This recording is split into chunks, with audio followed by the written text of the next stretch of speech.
In this video, I'm going to show you guys some extra design tips for SOLIDWORKS. You don't have to implement these, but they're just handy to know about. So when you guys do your truss analysis, you'll find that some of these members in your truss are in compression and some of them are in tension.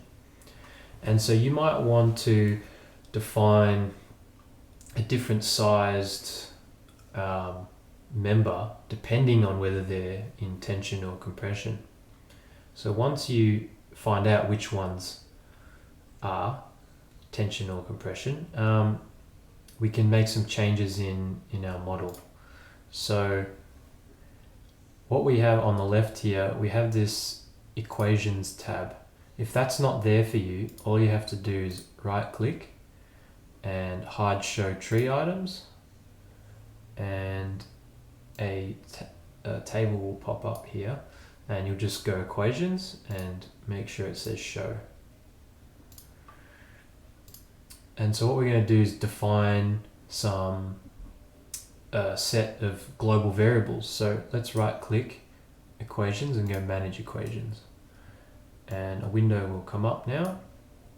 And so today we're just going to have a look at the global variables. So if we click this box, we can give a name, and we want to just give something simple. So maybe we'll call this tension, and then we'll click over into the value / equation.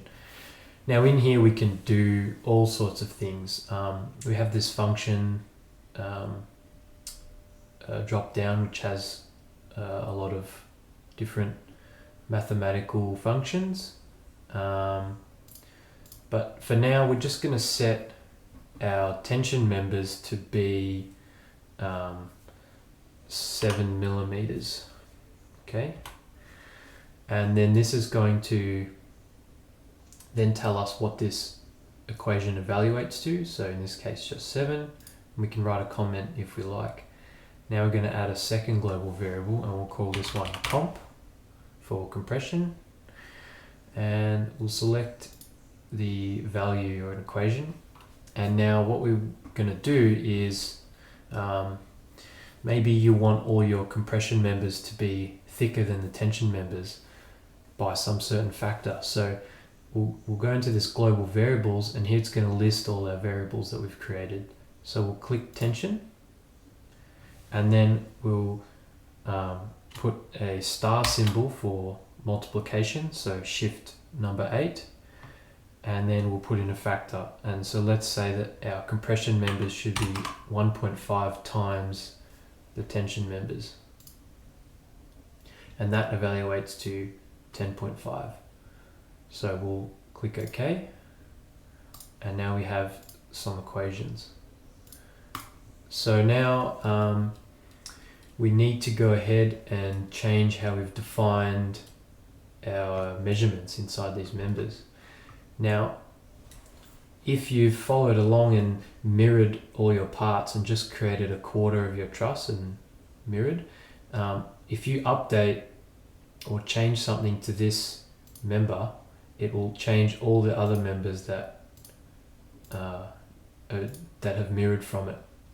So in order to apply these global variables, what we want to do is go to our, so we don't want to access the file from the part from the mirrored component section. We want to do it from the actual drawing. So let's find our member number 1, which is here. We want to open up this tree and go to where we created our extrusion, and we want to open that, and we're going to see our sketch. Now we don't want to right click and edit. We don't want to do that. We just want to double click sketch. And once we double click, we can see that we have the dimension appear. Now we want to double click this dimension, and here we can change what the size is. So what we're going to do is erase that, and we're going to press equals, and then go to our global variables, and this member may be in compression, so let's select compression and click OK and click the green tick, and we can exit out of this, and now we can see nothing's changed, but on our member 1 link in our timeline tree there's a little traffic light. So if we go and update this now, our members have changed size, and same with where they were mirrored before.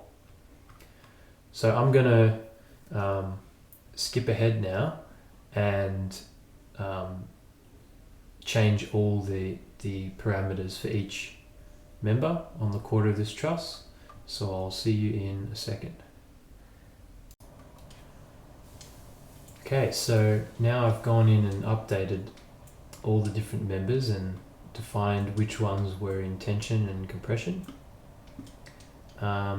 So now I can always go back into equations, right click, manage, and change these values to whatever I see fit. So the tension, maybe I'll make it 8 millimeters,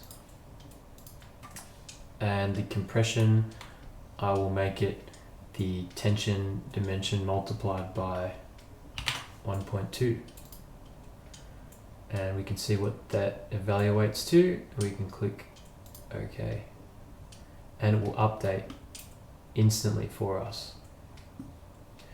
We can also see now that our members have gone taller than our link, and if we measure this to here, we're at 97, so we're a few mil too large to fit under our bridge, and that's easily fixed. Once again, we can go into our sketch of the wireframe, and we can do 84 minus 3 and click the blue arrow, and we can remeasure now and see if we got it right, and there we're at 94. And of course we can also check our assembly, and we're right on the mark. So that in the next video I'm going to show you how to create a flat pack drawing of your parts so that we can get it ready to be laser cut. See you there.